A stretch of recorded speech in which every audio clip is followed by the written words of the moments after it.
రంగారెడ్డి జిల్లా Narsingi outer ring రోడ్డుపై car బీభత్సం సృష్టించింది. అత్యంత వేగంగా దూసుకెళ్తూ రింగ్ రోడ్డుపై నుండి కింద పడ్డ కారు అటవీ ప్రాంతంలోకి దూసుకెళ్లింది. గచ్చిబౌలి నుండి శంషాబాద్ వెళ్తుండగా ప్రమాదం జరిగింది. ఘటనలో ఒకరు మృతి చెందగా మరో 4గురికి గాయాలయ్యాయి. ప్రమాద సమయంలో కారులో 5గురు యువకులు ప్రయాణిస్తున్నారు. కారు ప్రమాదానికి అతి వేగమే కారణమని తెలుస్తుంది. సంఘటనా స్థలానికి చేరుకున్న నార్సింగి పోలీసులు ఘటనపై కేసు నమోదు చేసి దర్యాప్తు చేపట్టారు. తెలంగాణ అటవీ దేవాదాయ ధర్మదాయ పర్యావరణ మంత్రి కొండ సురేఖ అస్వస్థతకు గురయ్యారు. గత 5 రోజులుగా ఆమె డెంగ్యూ జ్వరంతో బాధపడుతున్నారు. అసెంబ్లీ బడ్జెట్ సమావేశాల్లో పాల్గొంటున్న సమయంలోనే ఆమె జ్వరం బారిన పడడంతో తన మంత్రిత్వ శాఖల పరిధిలోనే కార్యక్రమాలను ఇంటి నుంచే పర్యవేక్షిస్తున్నారు. మరోవైపు ప్రతిష్టాత్మక మేడారం జాతర ప్రారంభం కానుండడంతో ఆ పనులపై ఫోకస్ చేస్తున్నారు. జ్వరంతో బాధపడుతూనే మేడారం జాతర పనుల పురోగతిని, ఏర్పాట్ల వివరాలు అధికారులను అడిగి మంత్రి తెలుసుకుంటున్నారు. మరోవైపు డెంగ్యూ ఫీవర్తో ఆరోగ్యం బాగలేకపోవడం వల్ల తాను ప్రజల మధ్యకు రాలేకపోతున్నానని కొండ సురేఖ ఆవేదన వ్యక్తం చేశారు. ప్రజలు తన పరిస్థితిని అర్థం చేసుకుంటారని ఆశిస్తున్నట్లు తెలిపారు. తెలంగాణ ముఖ్యమంత్రి రేవంత్ రెడ్డి 2 రోజులు ఢిల్లీలో పర్యటిస్తున్నారు. 2 రోజుల పర్యటన నిమిత్తం హస్తనాకు వెళ్లిన రేవంత్ అశోక మౌర్యలో జరిగిన ఏఐసీసీ అధికార ప్రతినిధి రణదీప్ సూర్జేవాలా కుమారుడి వివాహానికి హాజరయ్యారు. ఆయన వెంట deputy CM Bhatti Vikramarka, IT శాఖ మంత్రి శ్రీధర్ బాబు, ఆర్థిక శాఖ ప్రత్యేక ప్రధాన కార్యదర్శి రామకృష్ణారావు ఉన్నారు. నేడు కేంద్ర మంత్రులు నిర్మలా సీతారామన్, నితిన్ గడ్కరీ, హర్దీప్ సింగ్ పూరి, అశ్విన్ వైష్ణవ్తో సీఎం భేటీ కానున్నట్టు సమాచారం. కేంద్రం నుంచి రాష్ట్రానికి రావాల్సిన నిధులు, కేంద్రంలో వివిధ శాఖల వద్ద పెండింగ్లో ఉన్న అంశాలపై సీఎం చర్చించనున్నట్టు తెలిసింది. అలాగే పార్లమెంట్ ఎన్నికల అభ్యర్థుల ఎంపిక, కేబినెట్ విస్తరణ, కార్పొరేషన్ చైర్మన్ల భర్తీపై ఏఐసీసీ నేతలతో చర్చించనున్నారు. జనసేన అధినేత పవన్ కళ్యాణ్ ఇవాళ రాజమండ్రిలో పర్యటించనున్నారు. ఈ సందర్భంగా పార్టీ శ్రేణులు, అభిమానులు ఆయనకు ఘన స్వాగతం పలికారు. ఈ మేరకు ఉమ్మడి తూర్పు గోదావరి జిల్లాలోని పార్టీ ముఖ్య నేతలతో కలిసి ఆయన టికెట్లు, అభ్యర్థులు, జనసేన పోటీ చేసే స్థానాలపై సమీక్ష నిర్వహించనున్నారు. అనంతరం ఈ నెల 21న హెలికాప్టర్లో భీమవరం చేరుకోనున్నారు. ఈ నెల 22న పవన్ ఢిల్లీ వెళ్లనున్నారు. అయితే పవన్ ఢిల్లీ పర్యటనతో ఏపీలో పొలిటికల్ హీట్ రాజుకుంది. నారాయణపేట జిల్లాలో కృష్ణానది వద్ద పూజలు చేసి విజయ సంకల్ప యాత్రకు కిషన్ రెడ్డి శ్రీకారం చుట్టారు. కృష్ణా గ్రామంలో బీజేపీ రథయాత్రను ఆయన ప్రారంభించారు. తెలంగాణ కమలం పార్టీ చేపట్టిన విజయ సంకల్ప యాత్రలో భాగంగా నారాయణపేటకు వెళ్లిన కిషన్ రెడ్డి అంతకుముందు కాచిగూడలోని తన నివాసంలో ప్రత్యేక పూజలు చేశారు. బషీరాబాద్ కనకదుర్గ అమ్మవారిని దర్శించుకుని ప్రత్యేక పూజలు చేశారు. ఏపీ ప్రభుత్వ సలహాదారు సజ్జల రామకృష్ణారెడ్డి ప్రతిపక్షాలపై విరుచుకుపడ్డారు. చంద్రబాబు, పవన్ కళ్యాణ్పై నిప్పులు చెరిగారు. టీడీపీ అధికారంలోకి వచ్చేది లేదు, మమ్మల్ని ఏమీ చేసేది లేదు అని సజ్జల అన్నారు. దమ్ముంటే చర్చకు రావాలి అంటూ సీఎం జగన్కు చంద్రబాబు చేసిన సవాల్పై సజ్జల స్పందించారు. చంద్రబాబు అసెంబ్లీ వదిలేసి బయట చర్చలకు రమ్మంటున్నారు. అధికారంలో లేనప్పుడు ఎన్ని ఛాలెంజ్లైనా చేస్తారు. చంద్రబాబు, పవన్ లాంటి వాళ్లకు జగన్కు ఛాలెంజ్ విసిరే అర్హత లేదని సజ్జల రామకృష్ణారెడ్డి అన్నారు. మద్యపాన నిషేధం దశల వారీగా అన్నాం.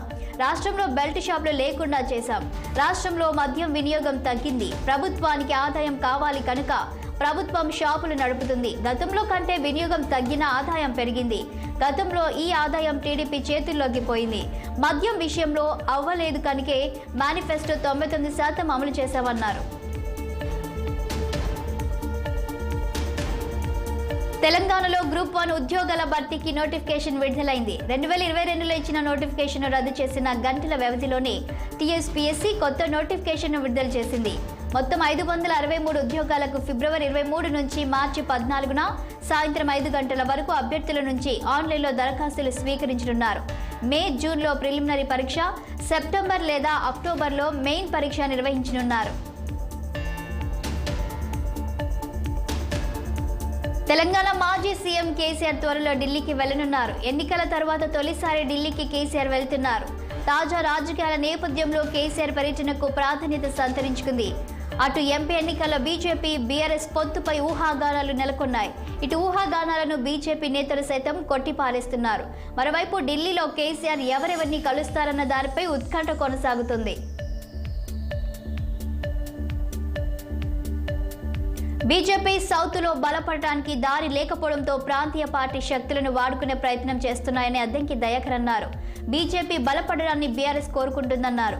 భవిష్యత్తులో బీజేపీ అధికారంలోకి వస్తుందనే ఉద్దేశంతో కలిసి ఉండనుందని ఆరోపణలు చేశారు. అసెంబ్లీ ఎన్నికల్లో వలె పార్లమెంట్ ఎన్నికల్లో కూడా బీఆర్ఎస్కు బీజేపీతో పొత్తు ఉంటుందని జోసెం చెప్పారు. జరిగిన అవినీతిని బీజేపీ కడుగుతూ వచ్చిందన్నారు. కేసీఆర్ను మోదీ, అమిత్ షా కాపాడుకుంటూ వస్తున్నారని ఎద్దేవా చేశారు. ములుగు జిల్లా తాడ్వాయి మండలంలో సమ్మక్క సారలమ్మలకు తులాభారం సమర్పించారు మంత్రి పొంగులేటి శ్రీనివాసరెడ్డి, సీతక్క. ఈ సందర్భంగా సమావేశంలో ఈసారి కనీ విని ఎరుగని రీతిలో జాతర నిర్వహిస్తున్నారు. ప్రతి భక్తుడు మాకు వీఐపీనే అంటూ మాట్లాడారు. భక్తులకు అత్యంత ప్రాధాన్యత మా ప్రభుత్వం కలిగిస్తుందని చెప్పారు. ప్రభుత్వం ఆర్థిక ఇబ్బంది ఉన్నప్పటికీ 110 కోట్ల రూపాయలు ఇవ్వడం జరిగిందని అన్నారు. జాతరను ఘనంగా నిర్వహిస్తామన్నారు. ఈ జాతరకు 6000 బస్సులు ఏర్పాటు చేశామన్నారు. ప్రభుత్వం ఇచ్చిన హామీలను వెనకడుగు వేయకుండా ప్రతి హామీని అమలు చేస్తామని తెలియజేశారు. 4000 మంది పారిశుద్ధ్య కార్మికులు మేడారంలో శుభ్రత నిమిత్తమై ఏర్పాటు చేశామని తెలిపారు. ఆయుష్ శాఖ ఆధ్వర్యంలో ఏర్పాటు చేసిన ఉచిత ఆయుర్వేద, హోమియో, యునాని మెగా వైద్య శిబిరాన్ని ప్రారంభించారు. తదుపరి మేడారంలో ఏర్పాటు చేసిన మీడియా సెంటర్ని ప్రారంభించారు. భక్తులకు ఎలాంటి అసౌకర్యాలు కలగకుండా 270 కిలోమీటర్ల రహదారులను వేయడం జరిగిందని అన్నారు. మెగాస్టార్ చిరంజీవి పద్మ విభూషణ్ అవార్డు రావడంతో ఇండస్ట్రీలోని వ్యక్తులు, అభిమానులు చిరుకి సత్కారం చేయడానికి ప్లాన్ వేసుకుంటున్నారు. అదేవిధంగా అమెరికాలో ఉన్న చిరంజీవి అభిమానులు మెగాస్టార్ను ఘనంగా సత్కరించుకునేందుకు అక్కడ ఒక గ్రాండ్ ఈవెంట్ని ప్లాన్ చేశారు. టాలీవుడ్ ప్రముఖ నిర్మాణ సంస్థ పీపుల్ మీడియా ఫ్యాక్టరీ అధినేత టీజీ విశ్వప్రసాద్ ఆధ్వర్యంలో ఈ సత్కార వేడుక ఘనంగా జరిగింది. ఇక ఈ ఈవెంట్లో చిరంజీవి మాట్లాడుతూ తనకి పద్మ విభూషణ్ అవార్డు వచ్చినందుకు, అలాగే తనని ఇంతలా అభిమానిస్తున్న ప్రేక్షకుల అభిమానం తనకి అవార్డుకి దొరికినందుకు ఎంతో సంతోషంగా ఉందని పేర్కొన్నారు. అయోధ్యలో రామాలయ ప్రారంభోత్సవ కార్యక్రమానికి ఆదివాసీ మహిళ రాష్ట్రపతి ద్రౌపది ముర్మును మోదీ సర్కార్ అనుమతించలేదని కాంగ్రెస్ అగ్రనేత రాహుల్ గాంధీ ఆరోపించారు. యూపీలోని అమేథీలో భారత్ జోడో న్యాయయాత్రలో భాగంగా రాహుల్ గాంధీ పర్యటించారు. ద్రౌపది ముర్ము ఆదివాసీ మహిళ అయినందునే ఆమెను ఈ కార్యక్రమానికి ఆహ్వానించలేదని అన్నారు. రామాలయ ప్రారంభ వేడుకను ఆర్భాటంగా నిర్వహించినా అక్కడ మీకు ఎవరైనా దళితులు కనిపించారా అని రాహుల్ ప్రజలను ప్రశ్నించారు. మన రాష్ట్రపతి ఆదివాసి కావడంతో ఆమెను ఈ కార్యక్రమానికి హాజరు కానియకుండా దూరం పెట్టారని అన్నారు. ఆ కార్యక్రమంలో మీరు ఎవరైనా రైతు, కార్మికులను చూసారా అని నిలదీశారు. అసలు ఆ కార్యక్రమంలో ఎక్కడా ఓబీసీ ప్రజలు కనిపించలేదని అన్నారు. వ్యాపారవేత్తలంతా అక్కడే ఉన్నారు. అమితాబ్ బచ్చన్, ఐశ్వర్యరాయ్, నరేంద్ర మోదీ అక్కడే ఉన్నారని గుర్తు చేశారు. లోక్సభ ఎన్నికల్లో ఉత్తరప్రదేశ్ నుంచి కాంగ్రెస్ కు అఖిలేష్ యాదవ్ సారథ్యంలోని సమాజ్వాదీ పార్టీ తుది ఆఫర్ ఇచ్చింది. ఇండియా కూటమి భాగస్వామ్య పార్టీగా సీట్ల షేరింగ్ లో ఫైనల్ గా కాంగ్రెస్ కు 17 సీట్లు ఇస్తామని చెప్పింది. ఈ మేరకు కాంగ్రెస్ అధ్యక్షుడు మల్లికార్జున్ ఖర్గేకు సమాజ్వాదీ పార్టీ లేఖ రాసింది. దీనిపై కాంగ్రెస్ పార్టీ ఇంకా స్పందించాల్సి ఉంది. కాంగ్రెస్ పార్టీకి అంతిమంగా 17 సీట్లు ఆఫర్ చేశాం. వారి అంగీకారాన్ని బట్టే రాయబరేలీలో రాహుల్ మంగళవారం జరిపే భారత్ జోడో న్యాయయాత్రలో అఖిలేష్ పాల్గొనడం ఉంటుంది అని సమాజ్వాదీ పార్టీ ప్రధాన ప్రతినిధి రాజేంద్ర చౌదరి మీడియాకు తెలిపారు.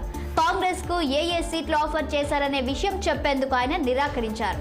కాగా రాహుల్ గాంధీ న్యాయయాత్ర అమేథీలోకి సోమవారం అడుగుపెట్టింది. మంగళవారం రాయబరేలీ వెళ్తుంది. కాంగ్రెస్ ఆహ్వానాన్ని అఖిలేష్ గతంలో స్వాగతిస్తూ రాయబరేలీలో జరిగే యాత్రలో పాల్గొనేందుకు సంసిద్ధత వ్యక్తం చేశారు. ఇండియా కూటమి బీటలు వాడుతున్న నేపథ్యంలో తాజాగా బహుజన్ సమాజ్ పార్టీ అధినేత్రి మాయావతి లోక్సభ ఎన్నికల్లో పొత్తు ఉండదని పునరుద్ఘాటించారు. ఎన్నికల్లో తమ పార్టీ ఒంటరిగానే పోటీ చేస్తుందని తెలిపారామె. ఎన్నికల అనంతరం పొత్తుపై ఆలోచిస్తామని స్పష్టం చేశారు.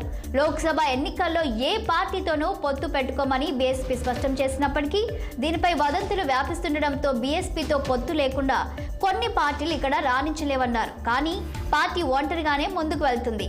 ప్రజల సంక్షేమమే మాకు ముఖ్యమని బీఎస్పీ చీఫ్ ట్విట్టర్ ఎక్స్లో పోస్ట్ చేశారు. పొత్తులతో తమ పార్టీకి నష్టమే తప్ప ఎలాంటి లాభం ఉండట్లేదన్నారు.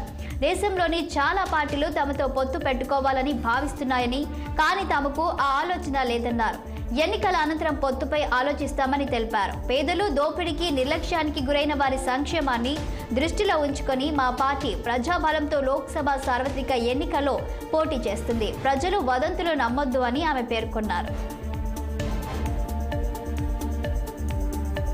లోక్సభ ఎన్నికల్లో పొత్తులపై 2 రోజుల్లో ప్రకటన చేస్తామని ప్రముఖ నటుడు మక్కల్ నిధి మయం అధినేత కమల్ హాసన్ తెలిపారు.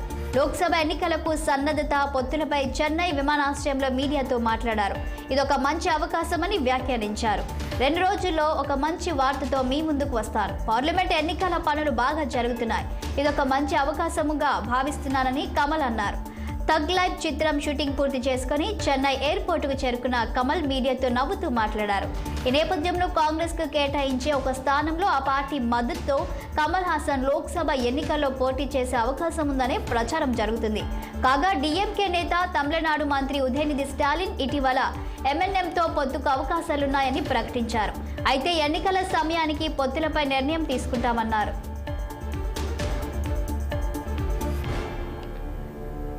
వాహనాల పార్కింగ్ వివాదం నేపథ్యంలో మహిళను సజీవ దహనం చేసేందుకు కొందరు వ్యక్తులు ప్రయత్నించారు. అయితే ఆమె త్రుటిలో తప్పించుకొని ఇంట్లోకి పరుగులు తీసింది.